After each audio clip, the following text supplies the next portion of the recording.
dia, boa tarde, galera. Estamos aqui com Compass 4x4 diesel. Tá um barulhinho aqui do lado direito. Vou dar uma dica aí pra vocês do que pode ser, viu?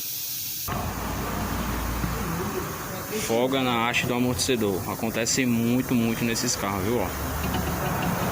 Não sei se vocês estão conseguindo ouvir o barulho.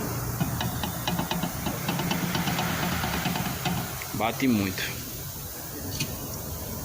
A ação dele também está prejudicada, ó. Só uma dica aí pra vocês, tá?